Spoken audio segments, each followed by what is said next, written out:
ॐ कूजन्तं राम रामेति मधुरं मधुराक्षरम् आरुह्य कविता शाखां वन्दे वाल्मीकिकोकिलम्। वाल्मीकिर्मुनिसिंहस्य कवितावनचारिणः शृण्वन् रामकथानादं को न याति परां गतिम्। यः पिबन् सततं राम चरितामृतसागरम्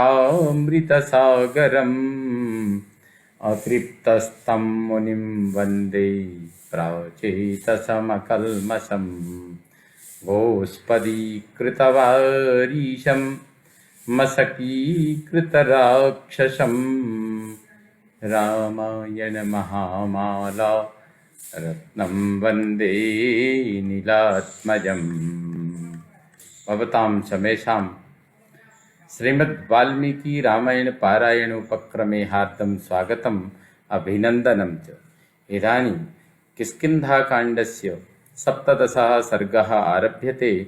इस सर्ग में वाली का श्री रामचंद्र जी को फटकारना।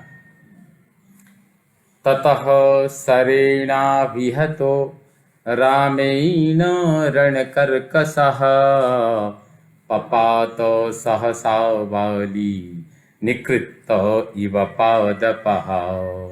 युद्ध में कठोरता दिखाने वाला वाली श्री राम के बाण से घायल हो कटे वृक्ष की भांति पृथ्वी पर गिर पड़ा। सभूमौ न्यस्त सर्वांगः तप्त कांचन भूषणः अपतद्देवराजस्य मुक्तरश्मिरिवध्वजः। उसका सारा शरीर पृथ्वी पर पड़ा हुआ था। तपाए हुए सुवर्ण के आभूषण अब भी उसकी शोभा बढ़ा रहे थे। वह देवराज इंद्र के बंधन रहित ध्वज की भांति पृथ्वी पर गिर पड़ा। अस्मिन् निपतिते भूमौ हर्यक्षाणां गणेश्वरे नष्टचंद्रमिव व्योम न व्यराजत मेदिनी। वानरों और भालुओं के यूथपति वाली के धराशायी हो जाने पर यह पृथ्वी चंद्र रहित आकाश की भांति शोभाहीन हो गई। भूमौ निपतितस्यापि तस्य देहं महात्मनः न श्रीर्जहाति न प्राणा न तेजो न पराक्रमः। पृथ्वी पर पड़े होने पर भी महामना वाली के शरीर को शोभा, प्राण, तेज और पराक्रम नहीं छोड़ सके थे। शक्रदत्ता वरामाला कांचनी रत्नभूषिता दधार हरिमुख्यस्य प्राणांस्तेजः श्रियंचसा। इंद्र की दी हुई रत्न जटित श्रेष्ठ सुवर्णमाला उस वानर राज के प्राण, तेज और शोभा को धारण किए हुए थी। सतया मालया वीरो हैमया हरियूथपः संध्यानुगत पर्यन्तः पयोधर इवाभवत्।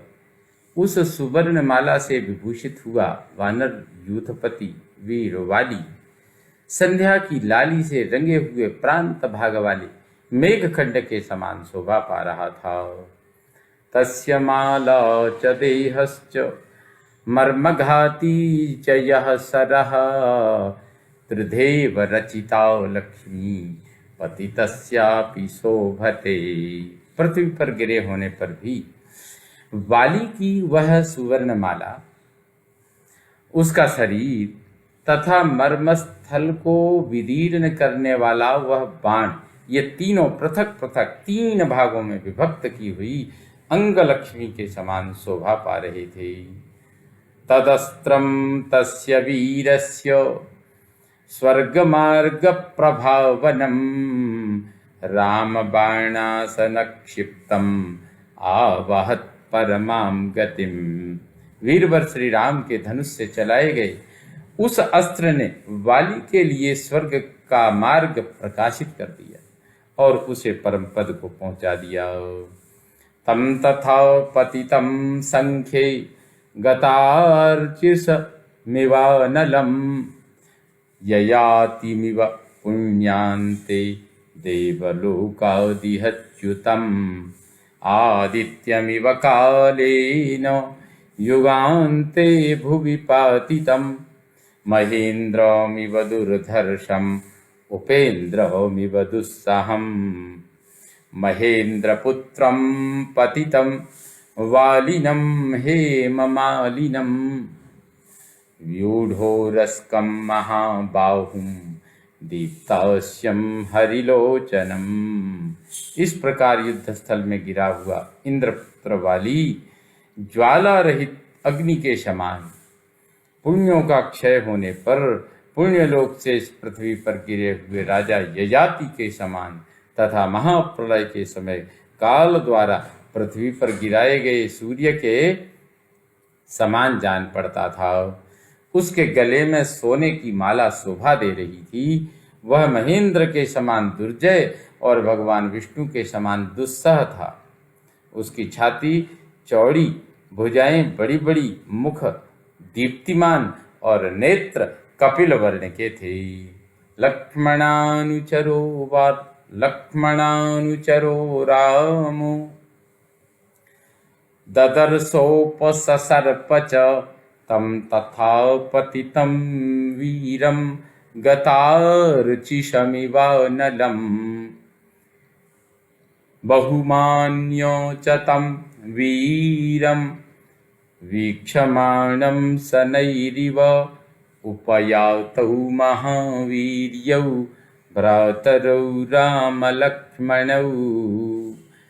लक्ष्मण को साथ लिए श्री राम ने वाली को इस अवस्था में देखा और वे उसके समीप गए। इस प्रकार ज्वाला रहित अग्नि की भांति वहां गिरा हुआ वह वीर धीरे धीरे देख रहा था। महापराक्रमी दोनों भाई श्री राम और लक्ष्मण उस वीर का विशेष सम्मान करते हुए उसके पास गए। तम दृष्ट्वा राघवं वाली लक्ष्मणं च महाबलम् अब्रवीत् परुषं वाक्यं प्रसृतं धर्म संहितम्। उन श्री राम तथा महाबली लक्ष्मण को देखकर वाली धर्म और विनय से युक्त कठोर वाणी में बोला, सभूमावल्पते जोषुर निहतो नष्टचेतनः अर्थसंहितया वाचा गर्वितं रणगर्वितम्। अब उसमें तेज और प्राण स्वल्प मात्रा में ही रह गए थे। वह बाण से घायल होकर पृथ्वी पर पड़ा था और उसकी चेष्टा धीरे धीरे लुप्त होती जा रही थी। उसने युद्ध में गर्वयुक्त पराक्रम प्रकट करने वाले गर्वीले श्री राम से कठोर वाणी में इस प्रकार कहना आरंभ किया, त्वं नराधिपते पुत्रः प्रथितः प्रियदर्शनः पराङ्मुखवधं कृत्वा कोत्र प्राप्तस्त्वया गुणः यदहं युद्धसन्नब्धः त्वत्कृते निधनं गतः। रघुनंदन, आप राजा दशरथ के सुविख्यात पुत्र हैं। आपका दर्शन सबको प्रिय है। मैं आपसे युद्ध करने नहीं आया था, मैं तो दूसरे के साथ युद्ध में उलझा हुआ था। उस दशा में आपने मेरा वध करके यहाँ कौन सा गुण प्राप्त किया है, किस महान यश का उपार्जन किया है? क्योंकि मैं युद्ध के लिए दूसरे पर रोष प्रकट कर रहा था, किंतु आपके द्वारा बीच में ही मैं मृत्यु को प्राप्त हुआ। कुलीनः सत्त्वसम्पन्नः तेजस्वी चरितव्रतः रामः करुणवेदी च प्रजानां च हिते रतः सानुक्रोशो महोत्साहः समयज्ञो दृढव्रतः इत्येतत् सर्वभूतानि कथयन्ति यशो भुवि। इस भूतल पर सब प्राणी आपके यश का वर्णन करते हुए कहते हैं, श्री रामचंद्र जी कुलीन, सत्वगुण संपन्न, तेजस्वी, उत्तम व्रत का आचरण करने वाले, करुणा का अनुभव करने वाले, प्रजा के हितैषी, दयालु, महान उत्साही, समयोचित कार्य एवं सदाचार के ज्ञाता और दृढ़ प्रतिज्ञ हैं। दमः समः क्षमा धर्मो धृतिः सत्यं पराक्रमः पार्थिवानां गुणा राजन् दंडश्चाप्यपकारिषु। हे राजन, इंद्रिय निग्रह, मन का संयम, क्षमा, धर्म, धैर्य, सत्य, पराक्रम तथा अपराधियों को दंड देना, ये राजा के गुण हैं।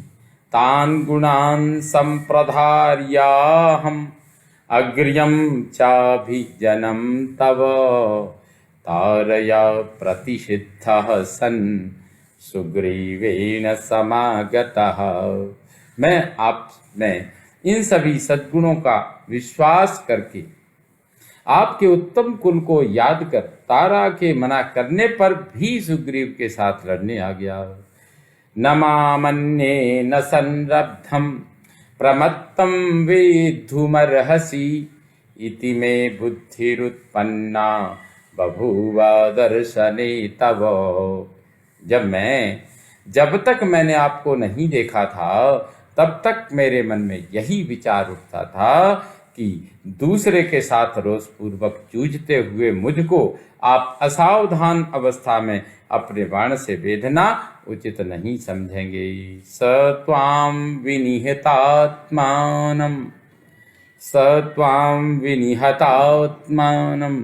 धर्मध्वजमधार्मिकं जाने पाप समाचारम त्रिनैकूपमिवावृतम। परंतु आज मुझे मालूम हुआ कि आपकी बुद्धि मारी गई है। आप धर्मध्वजी हैं, दिखावे के लिए धर्म का चोला पहने हुए हैं, वास्तव में अधर्मी हैं। आपका आचार व्यवहार पापपूर्ण है। आप घास फूस से ढके हुए कुएं के समान धोखा देने वाले हैं। सतां वेशधरं पापं प्रच्छन्नमिव पावकं नाहं त्वामभिजानामि धर्मछत्माभिसंवृतम्।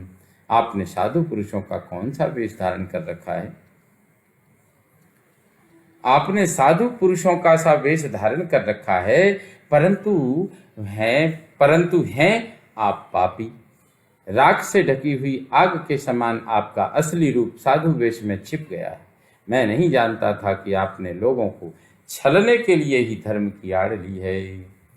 विषये वा पुरे वाते सदा पापं करोम्यहं न च त्वामवजानेऽहं कस्मात् तं हंस्य किल्बिषम्। जब मैं आपके राज्य या नगर में कोई उपद्रव नहीं कर रहा था तथा आपका भी तिरस्कार नहीं करता था, तब आपने मुझे निरपराध को क्यों मारा? फलमूलासनं नित्यं वानरं वनगोचरं मामिहा प्रतियुध्यन्तम् अन्येन च समागतम्। मैं सदा फलमूल का भोजन करने वाला और वन में ही विचरने वाला वानर हूँ। मैं यहाँ आपसे युद्ध नहीं करता था, दूसरे के साथ मेरी लड़ाई हो रही थी, फिर बिना अपराध के आपने मुझे क्यों मारा? त्वं नराधिपते पुत्रः प्रतीतः प्रियदर्शनः लिंगमप्यस्ति ते राजन् दृश्यते धर्म संहितम। राजन, आप एक सम्माननीय नरेश के पुत्र हैं, विश्वास के योग्य हैं और देखने में भी प्रिय हैं। आप में धर्म का साधनभूत चिन्ह वल्कल धारण आदि भी प्रत्यक्ष दिखाई देता है।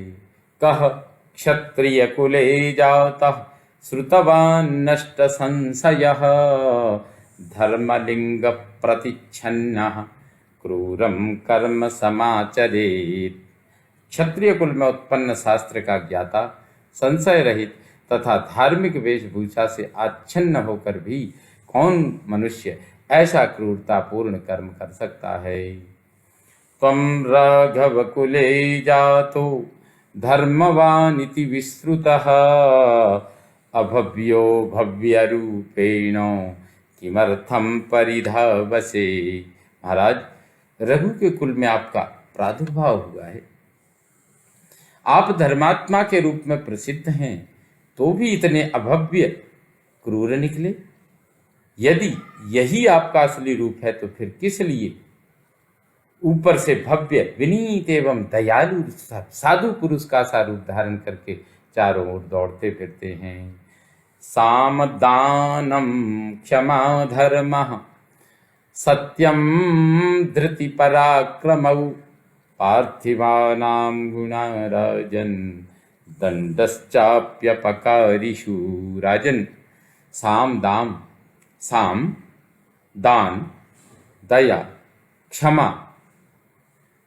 हे राजन, साम, दान, क्षमा, धर्म, सत्य, धृति, पराक्रम और अपराधियों को दंड देना, ये भूपालों के गुण हैं। वयं वनचराराम मृगामूलफलासिनः एषा प्रकृतिरस्माकं पुरुषत्वं नरेश्वर।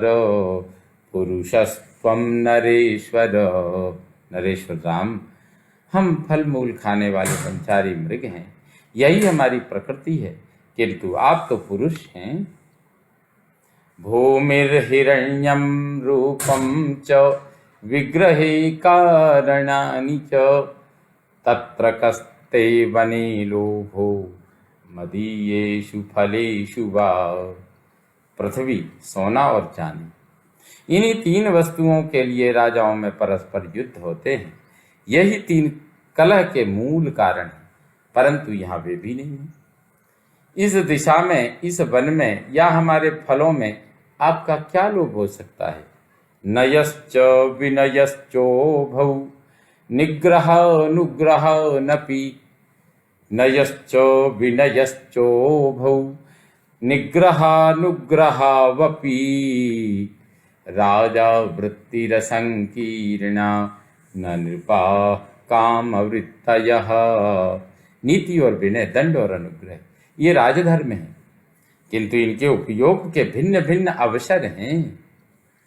राजाओं को स्वेच्छाचारी नहीं होना चाहिए। त्वं तु काम प्रधानश्च कोपनश्च नवस्थितः राजवृत्तेषु संकीर्णः सरासनपरायणः। परंतु आप तो काम के गुलाम, क्रोधी और मर्यादा में स्थित न रहने वाले चंचल हैं। नए विनय आदि जो राजाओं के धर्म हैं, उनके अवसर का विचार किए बिना ही किसी का कहीं भी प्रयोग कर देते हैं। जहाँ कहीं भी बाण चलते फिरते हैं, जहाँ कहीं भी बाण चलाते फिरते हैं। न तेस्त्यपि चितिर्धर्मे नार्थे बुद्धिरवस्थिता इंद्रियै कामवृत्तः सन् कृष्यसे मनुजेश्वर। आपका धर्म के विषय में आदर नहीं और न अर्थ साधन में ही आपकी बुद्धि स्थिर है। नरेश्वर, आप स्वेच्छाचारी हैं, इसलिए आपकी इंद्रियां आपको कहीं भी खींच ले जाती हैं। हत्वा बाणेन काकुत्स्थो मामिह न पराधीनम् किं वक्ष्यसि शतां मध्ये कर्म कृत्वा जुगुप्सितम्। काकुत्स्थो, मैं सर्वथा निरपराध था, तो भी यहाँ मुझे बाण से मारने का घृणित कर्म करके सत्पुरुषों के बीच में आप उनको क्या कहेंगे? सत्पुरुषों के बीच में आप क्या कहेंगे? राजः ब्रह्मः गोघ्नः चोरः प्राणिवधे रतः नास्तिकाः नास्तिकः परिवेत्ता च सर्वे निरयगामिनः। राजा का वध करने वाला, ब्रह्म हत्यारा, गोघाती, चोर, प्राणियों की हिंसा में तत्पर रहने वाला, नास्तिक और परिवेत्ता, परिवेत्ता अर्थात बड़े भाई के अविवाहित रहते अपना विवाह करने वाला छोटा भाई, ये सबके सब नरकगामी होते हैं। सूचकश्च कदर्यश्च मित्रघ्नो गुरुतल्पगः लोके पापात्मनामेते गच्छन्ते नात्र संशयः। चुगली खाने वाला, लोभी, मित्र हत्यारा तथा गुरुपत्नी गामी, ये पापात्माओं के लोक में जाते हैं, इसमें संशय नहीं है। अधार्यं चर्म में सद्भी रोमाण्यस्थि च वर्जितम् अभक्ष्याणि च मांसानि त्वद्विधैर्धर्मचारिभिः। हम वानरों का चमड़ा भी तो सत्पुरुषों के धारण करने योग्य नहीं होता, हमारे रोम और हड्डियां भी वर्जित हैं, छूने योग्य नहीं हैं। आप जैसे धर्माचारी पुरुषों के लिए मांस तो सदा ही अभक्ष्य है, फिर किस लोभ से आपने मुझ वानर को अपने बाणों का शिकार बनाया। पंच पंच नखा भक्ष्या ब्रह्म क्षत्रेण राघव शल्यकः स्वाविधो गोधा शशः कूर्मश्च पंचमः। रघुनंदन, त्रैवर्णिकों में जिनकी किसी कारणवश मांसाहार जैसे निंदनीय कर्म में प्रवृत्ति हो गई है, उनके लिए भी 5 नख वाले जीवों में से 5 ही भक्ष्य योग्य भक्षण के योग्य बताए गए हैं। उनके नाम इस प्रकार हैं: गैंडा, साही, गोह, खरहा और 5वां कछुआ। चर्म चास्थि च मे राम न स्पृशन्ति मनीषिणः अभक्ष्याणि च मांसानि सोहम पंचनखो हतः। श्री राम, मनीषी पुरुष मेरे वानर के चमड़े और हड्डी का स्पर्श नहीं करते हैं। वानर के मांस भी सभी के लिए अभक्ष्य होते हैं। इस तरह जिसका सब कुछ निषिद्ध है, ऐसा 5 नख वाला मैं आज आपके हाथ से मारा गया हूं। तारया वाक्य मुक्तोहम सत्यम सर्वज्ञया हितम तदतिक्रम्य मोहेन कालस्योपसमागतः। मेरी स्त्री तारा सर्वज्ञ है, उसने मुझे सत्य और हित की बात बताई थी, किंतु मोहवश उसका उल्लंघन करके मैं काल के अधीन हो गया। त्वया नाथे न काकुत्सो न सनाथ वसुंधरा प्रमदाशील संपूर्णा सत्येव च विधर्मणा। काकुत्सो जैसे सुशीला युवती पापात्मा पति से सुरक्षित नहीं हो पाती, उसी प्रकार आप जैसे स्वामी को पाकर यह वसुधा सनाथ नहीं हो सकती है। सठो नैष्कृतिकः क्षुद्रो मिथ्या प्रसृत मानसः कथम दशरथेन त्वं जातः पापी महात्मना। जातः पापः जातः पापो महात्मना। आप सठ अपकारी, क्षुद्र और झूठे ही शांत चित्त बने रहने वाले हैं। महात्मा राजा दशरथ ने आप जैसे पापी को कैसे उत्पन्न किया। छिन्न चारित्र्य कक्ष्येण सताम धर्मातिवर्तिना त्यक्त धर्मांकुशेनाहम निहतो राम हस्तिना। हाय, जिसने सदाचार का रस्सा तोड़ डाला है, सत्पुरुषों के धर्म एवं मर्यादा का उल्लंघन किया है तथा जिसने धर्म रूपी अंकुश की भी अवहेलना कर दी है, उस राम रूपी हाथी के द्वारा आज मैं मारा गया। अशुभम चाप्ययुक्तं च सतां चैव विगर्हितं वक्षसे चेदृशं कृत्वा सद्भिः सह समागतः। ऐसा अशुभ, अनुचित और सत्पुरुषों द्वारा निंदित कर्म करके आप श्रेष्ठ पुरुषों से मिलने पर उनके सामने क्या कहेंगे? उदासीनेषु योष्मासु विक्रमोऽयं प्रकाशितः अपकारिषु ते राम नैवं पश्यामि विक्रमम्। श्री राम, हम उदासीन प्राणियों पर आपने जो यह पराक्रम प्रकट किया है, ऐसा बल पराक्रम आप अपना अपकार करने वालों पर प्रकट कर रहे हों, ऐसा मुझे नहीं दिखाई देता। दृश्यमानस्तु युध्येथा मया युधि नृपात्मज अद्य वै वस्वतं देवं पश्येस्त्वं निहतो मया। राजकुमार, यदि आप युद्ध स्थल में मेरी दृष्टि के सामने आकर मेरे साथ युद्ध करते तो आज मेरे द्वारा मारे जाकर सूर्य पुत्र यम देवता का दर्शन करते होते। त्वया दृश्येन तु रणे निहतोऽहं दुरासदः प्रसुप्तः पन्नगेनैव नरः पापवशंगतः।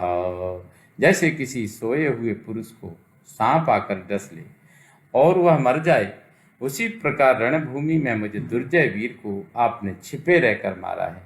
ऐसा करके आप पाप के भागी हुए हैं। सुग्रीव प्रिय कामेन यदहं निहतस्त्वया मामेव यदि पूर्वं त्वम् एतदर्थमचोदयः मैथिलीमहमेकाह्ना तव चानीतवान् भवे। जिस उद्देश्य को लेकर सुग्रीव का प्रिय करने की कामना से आपने मेरा वध किया है, उसी उद्देश्य की सिद्धि के लिए यदि आपने पहले मुझसे ही कहा होता तो मैं मिथिलेश कुमारी जानकी को एक ही दिन में ढूंढकर आपके पास ला देता। राक्षसं च दुरात्मानं तव भार्यापहरिणं कंठे बद्ध्वा प्रदद्यां ते निहतं रावणं रणे। आपकी पत्नी का अपहरण करने वाले दुरात्मा राक्षस रावण को मैं युद्ध में मारे बिना ही उसके गले में रस्सी बांधकर पकड़ लाता और उसे आपके हवाले कर देता। न्यस्तां सागरतोयेवा पाताले वापि मैथिलीं आनयेयं तवा देशात् श्वेतामस्वतरीमिव। जैसे मधुकैटभ द्वारा अपहृत हुई श्वेतास्वतरी श्रुति का भगवान हयग्रीव ने उद्धार किया था, उसी प्रकार मैं आपके आदेश से मिथिलेश कुमारी सीता को यदि वे समुद्र के जल में या पाताल में रखी गई होती तो भी वहां से ला देता। युक्तं यत् प्राप्नुयाद राज्यं सुग्रीवः स्वर्गते मयि अयुक्तं यदधर्मेण त्वयाहं निहतो रणे। मेरे स्वर्गवासी हो जाने पर सुग्रीव यह राज्य प्राप्त करेंगे, वह तो उचित ही है। अनुचित इतना ही हुआ कि आपने मुझे रणभूमि में अधर्म पूर्वक मारा है। काममेवं विधो लोकः कालेन विनियुज्यते क्षमं चेत् भवता प्राप्तम् उत्तरं साधु चिन्त्यताम्। यह जगत कभी न कभी काल के अधीन होता ही है, इसका ऐसा स्वभाव ही है। अतः भले ही मेरी मृत्यु हो जाए, इसके लिए मुझे खेद नहीं है, परंतु मेरे इस तरह मारे जाने का यदि आपने उचित उत्तर ढूंढ निकाला हो तो उसे अच्छी तरह सोच विचार कर कहिए। इत्येवमुक्त्वा इत्येवमुक्त्वा परिशुष्कवक्रः सराभिघाताद्व्यथितो महात्मा समीक्ष रामं रविसन्निकासं तूष्णीं बभौवा नरराजसूनुः। ऐसा कहकर महामनस्वी वानर राजकुमार वाली सूर्य के समान तेजस्वी श्री रामचंद्र जी की ओर देखकर चुप हो गया। उसका मुंह सूख गया था और बाण के आघात से उसको बड़ी पीड़ा हो रही थी। इत्यार्षे श्रीमद् रामायणे वाल्मीकिये आदि काव्ये किष्किन्धाकाण्डे सप्तदशः सर्गः सम्पूर्णतां याति। ॐ पूर्णमदः पूर्णमिदं पूर्णात् पूर्णमुदच्यते पूर्णस्य पूर्णमादाय पूर्णमेवावशिष्यते। ॐ शान्तिः शान्तिः शान्तिः। सर्वे भवन्तु सुखिनः सर्वे सन्तु निरामयाः सर्वे भद्राणि पश्यन्तु मा कश्चित् दुःखभाग् भवेत्। ॐ शान्तिः शान्तिः शान्तिः। श्रीरामचन्द्रो विजयते तराम्।